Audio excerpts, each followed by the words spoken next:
एक quick ancient and medieval history का एक टाइमलाइन हम आपको देने जा रहे हैं और this is presented by me Tanveer Ashraf. Timeline of ये एंशिएंट और मेडिवल का इस तरीके से है कि पूरे हिस्ट्री को 3 पार्ट में हम लोग बांट दिए हैं। एक प्री हिस्ट्री है जिसके कोई एविडेंस अभी तक रिटन एविडेंस नहीं है, लोग इन लिख ही नहीं पाते थे, तब लिख ही नहीं पाते थे लोग। मतलब स्टोन एज में जब लोग स्टोन्स का ही यूज़ करते थे, कोई रिटन एविडेंसेस नहीं हुआ करती थी। फिर प्रोटो हिस्ट्री आया जब लोग लिख पाए लेकिन उसको अभी तक हम लोग पढ़ नहीं पाए हैं। जैसे इंडस वैली सिविलाइजेशन में इस तरीके से चीज़ें ऐसे ऐसे करके लिखी हुई हैं, लेकिन इसको अभी तक इस स्क्रिप्ट को हम लोग पढ़ नहीं पाए हैं। फिर आता है हिस्ट्री में जो कि लिखी हुई हिस्ट्री है, लेकिन अभी तक हम लोग उसको जो है मतलब लिखी हुई हिस्ट्री और उसको हम लोग समझ भी रहे हैं। जैसे वेद किस में लिखा गया है? संस्कृत में। अब संस्कृत में क्या है? संस्कृत हम लोग पढ़ भी ले रहे हैं और समझ भी ले रहे हैं, तो ये हिस्ट्री कहलाएगा। अब इसको प्री हिस्ट्री को हम लोग जो बांटे हैं वो इस तरीके से बांटे हैं कि 5 लाख साल से 6000 BC तक हम लोग प्री हिस्ट्री में इसको रखे हैं। 5 लाख साल मतलब होमो सेपियंस जब अच्छे से डेवलप हो गए और 6000 के मतलब 6000 BC तक, 6 के मतलब 6000 BC तक। अब इसको प्री हिस्ट्री को पैलियोलिथिक, मीज़ोलिथिक, नियोलिथिक, इसी को स्टोन एज भी हम लोग बोलते हैं। उसके बाद आया इंडस वैली सिविलाइजेशन जिसको रफली हम लोग 2600 BC से 1800 BC रखे हैं। फिर उसके बाद इसी समय एक साइमल्टेनियस कल्चर था, इसको क्या बोलते हैं? चारकोलिथिक, ये चैल्कोलिथिक कल्चर। ठीक है, क्यों? मतलब इसी 1800 BC और 1500 BC के बीच में ही आर्यन का इन्वेजन होता है। माना जाता है ये 1500 BC में आर्यन का इन्वेजन हुआ और ये जो इंडस वैली सिविलाइजेशन था इसका एंड माना जाता है 1800 BC को। बस ये डेट आपको याद रखना है। ठीक है, मतलब ये इनका यहाँ कहने का मतलब ये था इस चीज़ में कि हम लोग जो है इंडस वैली सिविलाइजेशन जब इंडिया के मतलब ये इंडिया के ये वाला पाकिस्तान वाला एरिया और इंडिया वाले एरिया में था, तब इंडिया के अदर पार्ट्स में जो है मतलब अदर कल्चर्स थे। जैसे नियोलिथिक कल्चर कहीं था, कहीं मीज़ोलिथिक था, तो कहीं चैल्कोलिथिक कल्चर था, इस तरीके से। अब 1500 BC में एडवेंट ऑफ आर्यंस मतलब आए और वहीं से वैदिक पीरियड का क्या होता है? स्टार्ट होता है। वैदिक पीरियड को 1500 BC से 600 BC तक माना जाता है। 1500 BC से 600 BC, लेकिन इसको भी 2 पार्ट में तोड़ दिया गया है। अर्ली वैदिक पीरियड 1500 BC से 1000 BC और लेटर वैदिक पीरियड 1000 BC से 600 BC। मतलब वैदिक पीरियड का एक पीरियड ये है और उसके बाद भी इसको वैदिक को भी 2 पीरियड में अर्ली वैदिक क्यों बोलते हैं? जब सिर्फ ऋग्वेद लिखा गया था, ऋग्वेद, और ये लेटर वैदिक पीरियड में 1000 BC से 600 BC तक फिर ये 3 वेद ना, अथर्ववेद, सामवेद, यजुर्वेद, ये 3 और लिखे गए। उसके बाद 600 BC में बहुत सारी नए चीज़ें आए। 600 BC अगर देखा जाए हिस्टोरिकल पॉइंट ऑफ व्यू से तो बहुत इम्पॉर्टेंट है, इसलिए कि इसमें बहुत सारी चीज़ें हुई। जैसे हिंदू जो सनातन धर्म था उसमें फूट डल गई, मतलब फूट मतलब सनातन धर्म में ही जो है कुछ लोग जो है उसके ख़िलाफ़ हो गए। उसमें से 2 लोग मेन थे। एक गौतम बुद्ध थे जिन्होंने बुद्धिज़्म को स्टार्ट किया, एक अलग रिलीजन को स्टार्ट किया, और एक लोग थे महावीर जैन जिन्होंने जैनिज़्म को स्टार्ट किया। ये दोनों शुरुआत में हिंदू थे, क्षत्रिय परिवार में जन्म हुआ था इनका, लेकिन क्योंकि ये वेदों को नहीं मानते थे, ये कहते थे कि वेद को भगवान ने नहीं बोला है बल्कि पंडितों ने अपने अपने फ़ायदे के लिए जो है इसको रचा है, इसलिए ये denied the authority of Vedas. ठीक है, अब ये बुद्धिज़्म जैनिज़्म के अलावा और भी बहुत सारे धर्म, मतलब छोटे मोटे धर्म, जैसे एक आजीविका सेक्ट है वो उसका जन्म हुआ। और इसी समय 600 BC के समय में ही जब ये बुद्धिज़्म जैनिज़्म फैल रहा था उसी समय 16 महाजनपद 16 महाजनपद का भी जन्म हुआ। ये 16 महाजनपद है क्या? महा मतलब होता है ग्रेट या लार्ज, जनपद मतलब जन मतलब होता है फुट, मतलब जन मतलब होता है पीपल, और पद मतलब होता है फुट, मतलब जहाँ पे ज़्यादा लोग रहते थे उसे महाजनपद कहते थे। मतलब समझ लो इंडस वैली सिविलाइजेशन के बाद जो एकदम गांव सा था, उन गाँव में जहाँ जहाँ ज़्यादा करके लोग रहना स्टार्ट किए, उन सबको महाजनपद कहलाए। यही महाजनपद आगे चल के जो है बड़े बड़े शहर बनेंगे। और ये 16 थे, लेकिन बाद में जो है सिर्फ मगध उसमें से एक महाजनपद था, जिनकी राजधानी क्या थी? राजगृह, जो आगे चल के मगध की राजधानी क्या बन गई फिर? पाटलिपुत्र, जिसको हम लोग आज पटना नाम से जानते हैं, बिहार। तो ये मगध जो है बिहार वाला एरिया ही था। यही आगे चल के 16 महाजनपदों में, यही आगे चल के पूरे इंडिया में यही मगध जनपद ही फैल गया, और यहाँ के जो राजा होते थे पूरे इंडिया में राज करने लगे। अदरवाइज 600 BC में ये पूरे इंडिया में 16 पार्ट में बटा हुआ था, और 16 पार्ट के अलग अलग राजा हुआ करते थे। लेकिन मगध क्योंकि उसमें से बहुत ज़्यादा शक्तिशाली था, ज़्यादा पावरफुल था, इसीलिए जो है ये आगे चल के और फला फूला और आगे बढ़ा। मगध में ही बहुत सारे जो है क्या हुए हैं? राजा हुए हैं। अब देखो, एक राजा जो होती है उसकी सल्तनत जो होती है, उसका मेन कोई उसको फाउंडर मतलब उसको फॉर्म करेगा, उसके बेटा बनेंगे, फिर उसके पोता बनेंगे, फिर उसके पोता बनेंगे, फिर इसको कोई हराएगा, आएगा इसको कोई हराएगा। क्योंकि देखो यहाँ पे मजबूत आदमी होता था तभी उसका गठन करता था कोई एक मतलब उसको क्या बोलते हैं, डायनेस्टी को का गठन करता था। फिर उसके बेटे पोते आते आते कमज़ोर हो जाते थे, फिर उसी में से एक सेनापति निकल के आएगा, उसी का सेनापति जो छोटा मोटा आदमी होगा उसी के राज में, और इसको एकदम कमज़ोर राजा को मारेगा। उसके बाद फिर नया डायनेस्टी बना लेगा, फिर यही होगा, फिर इसके बेटे, फिर इसके बेटे, फिर इसके बेटे, फिर इसको जब ये राजा कमज़ोर पड़ जाएगा तो कोई इसका सेनापति आएगा, इसको मार देगा। तो यही आगे चलते आ रहा है। तो ये फर्स्ट डायनेस्टी जो मगध की थी वो हर्यंक डायनेस्टी थी। उसके जो फाउंडर थे वो बिम्बिसार थे, नाम याद रखिए, बिम्बिसार, हर्यंक डायनेस्टी, उसके फाउंडर बिम्बिसार। उसके जो है उसका बिम्बिसार का बेटा जो था ये अजातशत्रु था। फिर अजातशत्रु जो है उसका बेटा था उदयन। और ये देखो उदयन ने ही जो है ये आज जो हम लोग पटना देखते हैं, पटना जिसका पुराना नाम पाटलिपुत्र था, ये उदयन ही इस पटना को बसाया था। ठीक है, कभी कभी क्वेश्चन आ जाता है। और इन्होंने ही राजगृह से पटना को राजधानी बनाया था।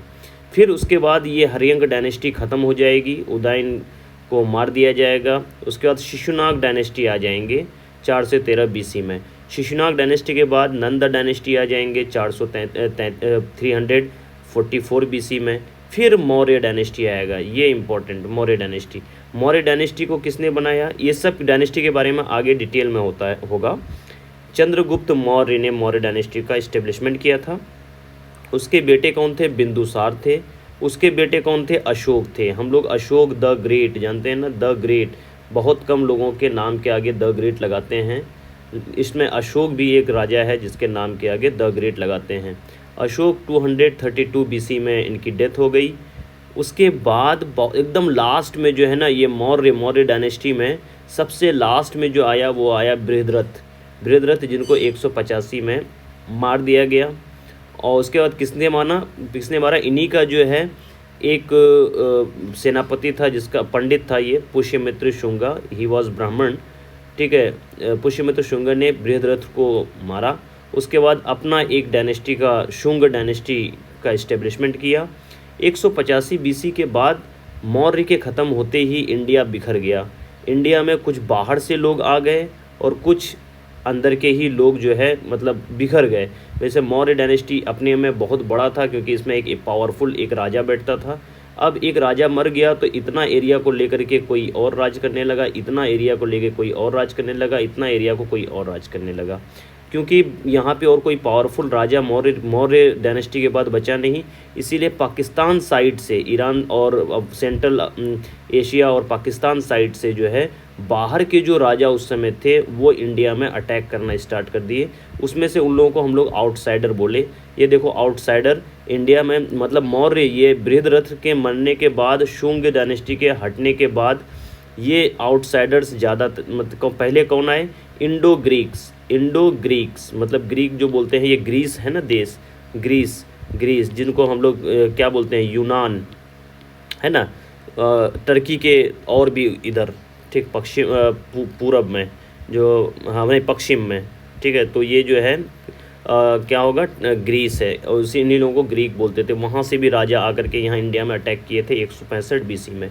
फिर शाकाज आए, ये भी बाहर के थे, 90 BC में आए। फिर पार्थियंस आए 25 AD में। फिर कुशान्स आए 65 AD में, ठीक है। और जो यहाँ के जो मौर्य के बिखरने के बाद पुष्यमित्र शुंग जो एक छोटा सा राज्य ले लिया, फिर उसी में से एक उन्हें पुष्यमित्र शुंग से गद्दारी करके एक कानवा डायनेस्टी बना, फिर एक सतवाहना।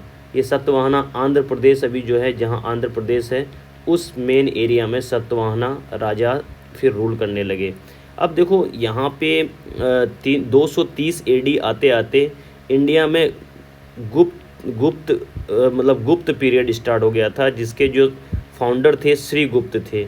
अब ये बहुत इम्पॉर्टेंट, इनके इस पीरियड को golden period of Indian history बोला जाता है। Golden period of Indian history, ठीक है।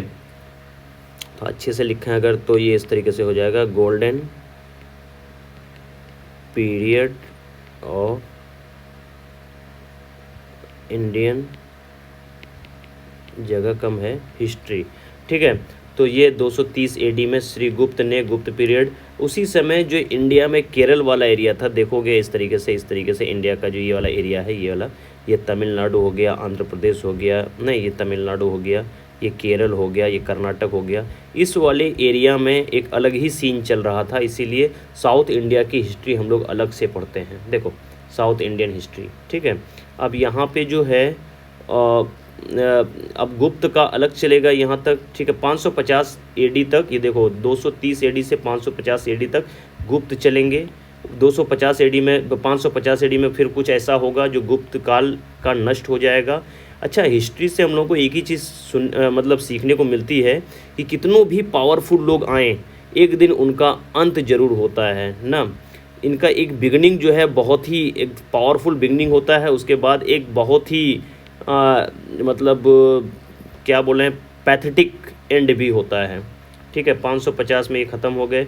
फिर वहीं पे नॉर्थ इंडिया में ही एक पुष्यभूति डायनेस्टी आई, ठीक है, जिसके सबसे इम्पोर्टेंट राजा होंगे हर्षवर्धन, जिनके हर्षवर्धन के 647 AD में डेथ भी हो जाएगी।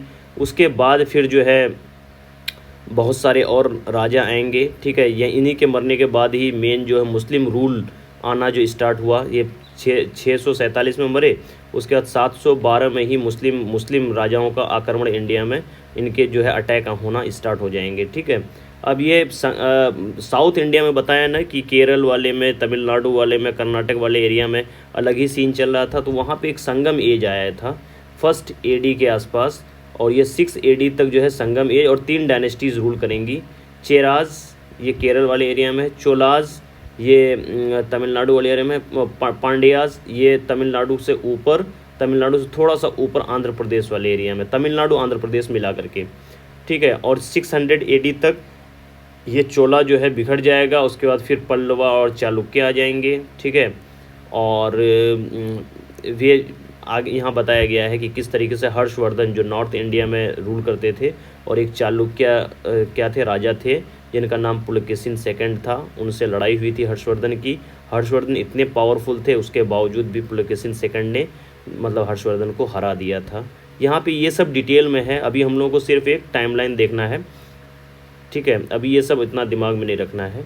हाँ, ये डेट याद रखना है कि हर्षवर्धन कब मरे, 447 AD में, ठीक है। पुष्यभूति डायनेस्टी भी चली गई, ठीक है। उसके बाद एक वैक्यूम क्रिएट हो गया नॉर्थ इंडिया में, सेंट्रल इंडिया में और वेस्ट इंडिया में। तो देखो अब 3 डायनेस्टीज़ आएंगी वेस्ट इंडिया में। वेस्ट इंडिया मतलब इंडिया का जो ये राजस्थान वाला एरिया है, पंजाब वाला एरिया है, वेस्ट इंडिया बोलते हैं इसे। वे प्रतिहार गुज्जर एक डायनेस्टी आएगी, 750 एडी में ही ईस्टर्न इंडिया, ये जो मध्य प्रदेश वाला एरिया है, या मध्य प्रदेश और इधर बिहार वाला एरिया, उत्तर प्रदेश वाला एरिया, वहाँ पे पाल डायनेस्टी आएगा।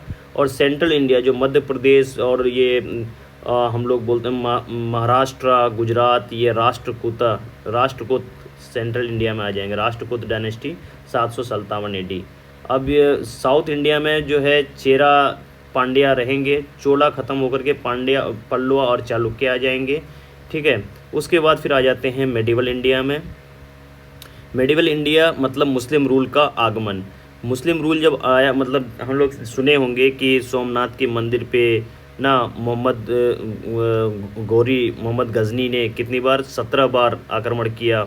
फिर मोहम्मद गोरी आया, जो कि first battle of Mohammad Ghazni ने 17 बार आक्रमण किया था सोमनाथ के मंदिर पे। उनका मेन पर्पस था टू लूट द वेल्थ, वो जो सोने जो गड़े होते थे सोमनाथ कहाँ है, गुजरात में, ठीक है। गुजरात में आज भी वो मंदिर है समुद्र के किनारे, ठीक है। और तब यहाँ पे मतलब 1191 पहली जो लड़ाई हुई 1191 में मोहम्मद गोरी और पृथ्वीराज चौहान के बीच में हुई, जिसमें पृथ्वीराज चौहान हार गया। फिर 1192 में सेकंड बैटल ऑफ तराइन हुआ। ये फर्स्ट बैटल ऑफ तराइन था, ये सेकंड बैटल ऑफ तराइन हुआ किसके, पृथ्वीराज चौहान और मोहम्मद गौरी के बीच में। और फिर मोहम्मद गौरी जो है जीत गया, पृथ्वीराज चौहान हार गए। उसके बाद से ये जो है स्लेव डायनेस्टी का हम लोग मान सकते हैं कि आगमन हुआ, ठीक है। मतलब दिल्ली सल्तनत, दिल्ली पे राज करने के लिए। लेकिन ये मोहम्मद गौरी जब तक ज़िंदा रहे ना, वो दिल्ली सल्तनत नहीं बोला गया। उनके एक बहुत ही ट्रस्टेड स्लेव थे, ट्रस्टेड स्लेव, बहुत ही विश्वास करने लायक एक वो था। पहले स्लेव होता था ना, क्या बोलते हैं उसे, बोलते हैं दास मतलब गुलाम, उनको वो राजा बना दिया। वो कौन था, वो था कुतुबुद्दीन ऐबक। 1206 से लेकर के 1290 तक स्लेव डायनेस्टी रहा। फिर आई खिलजी डायनेस्टी, जब हम लोग सुनेंगे अलाउद्दीन खिलजी के बारे में, वो इसी डायनेस्टी के थे। 1290 से 1320 तक। तुगलक डायनेस्टी फिर आएगी 1320 से 1414 तक। फिर सैयद डायनेस्टी आएगी 1414 से 1451 तक। फिर लोधी डायनेस्टी आएगी 1451 से 1526 तक। फिर आ जाएंगे 1526 में क्या होगा, फर्स्ट बैटल ऑफ पानीपत। और उसके बाद फिर बाबर आ जाएंगे, ठीक है। बाबर 1526 से 1530 तक। फिर हुमायूं आ जाएंगे 1530 से 1540 तक। फिर इसी के बीच में जो है ये मुग़ल डायनेस्टी, अभी जो हम लोग ये पढ़ रहे हैं बाबर, ये मुग़ल डायनेस्टी पढ़ रहे थे। बाबर के आने से ही मुग़ल डायनेस्टी का यही संस्थापक माने जाते हैं। लेकिन यहाँ पे मुग़ल डायनेस्टी हुमायूं और फिर हुमायूं आएंगे। देखो 1540 और 1555 15 साल के गैप में एक शेर शाह सूरी नाम का ईरान का, मतलब ये एक वो थे मतलब क्या अफ़गानी थे, वो बिहार के सासाराम में अभी भी उनका मकबरा है, मतलब वो डेथ हुई थी वहीं पे कब्र है। तो ये शेर शाह सूरी जो है हुमायूं को हरा देंगे और ये 15 साल के लिए अब राजगद्दी संभालेंगे।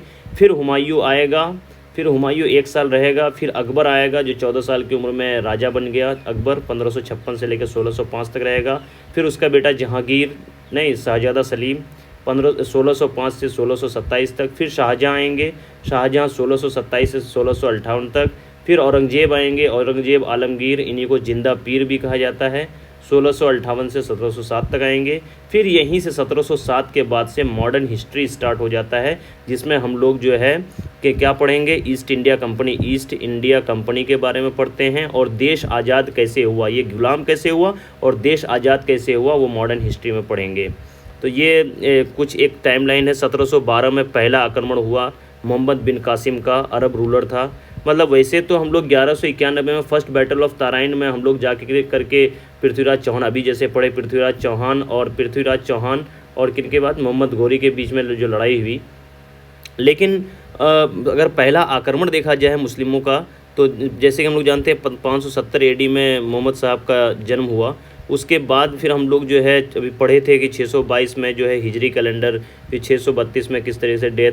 तो ये 712 में ही मोहम्मद बिन कासिम इंडिया पे हमला किया था। फिर 1000 के बीच में मोहम्मद गजनी जो है 17 बार जो है सोमनाथ के मंदिर पे हमला किया। फिर 1170 में से ही मोहम्मद गौरी का आक्रमण जो है जारी था। लेकिन 1191 में आने के बाद वो एक तरीके से अच्छा खासा जो बैटल लड़ना पड़ा उनको 1191 में, जिसको फर्स्ट बैटल ऑफ तराइन बोलते हैं। 1192 में सेकंड बैटल ऑफ तराइन, जिसमें मोहम्मद गौरी इसमें हार गया था, इसमें मोहम्मद गौरी जीत गया। और इसमें कुतुबुद्दीन ऐबक अपने बहुत ही ट्रस्टेड स्लेव को यहाँ पे राजगद्दी समा करके फिर वो मतलब चला गया जहाँ का वो अफ़गानिस्तान का था। 1200 उनके मतलब मोहम्मद गौरी के डेथ के बाद जो है 1206 में कुतुबुद्दीन ऐबक ने दिल्ली सल्तनत, मतलब हम लोग जो है दिल्ली सल्तनत जो बोलते हैं उसकी नींव रखी, जिसमें हम लोगों ने दिल्ली सल्तनत में ये देखे कि इतने डायनेस्टीज़ हुए हैं दिल्ली सल्तनत में। उसके बाद 1526 तक ये दिल्ली सल्तनत चला। उसके बाद मुग़ल डायनेस्टी आ गई। मुग़ल डायनेस्टी तो जब तक अंग्रेज़ नहीं आए तब तक मुग़ल डायनेस्टी चलती रही। अंग्रेज़ आने के बाद हम लोग अंग्रेज़ों के गुलाम हुए और 1947 में हम लोग देश की आज़ादी हो गई। वो सब जानते हैं कि अंग्रेज़ों के गुलाम के बाद सीधे हम लोग जो है आज़ादी की लड़ाई लड़े, और फिर 1947 में जब देश आज़ाद हो गया, 1950 में कॉन्स्टिट्यूशन आया, फिर कॉन्स्टिट्यूशन अभी तक जो है 2023 तक वही कॉन्स्टिट्यूशन चल रहा है। तो ये एक ब्रीफ था यहाँ तक। इसके बाद यहाँ से फिर प्री हिस्ट्री और ये सारी चीज़ें हम जो है डिटेल में बताना स्टार्ट किए हैं। जितना अभी तक बताएं हैं उसी को फिर डिटेल में बताए हैं 153 पेजेस में। बस यही इतना है आज के लिए।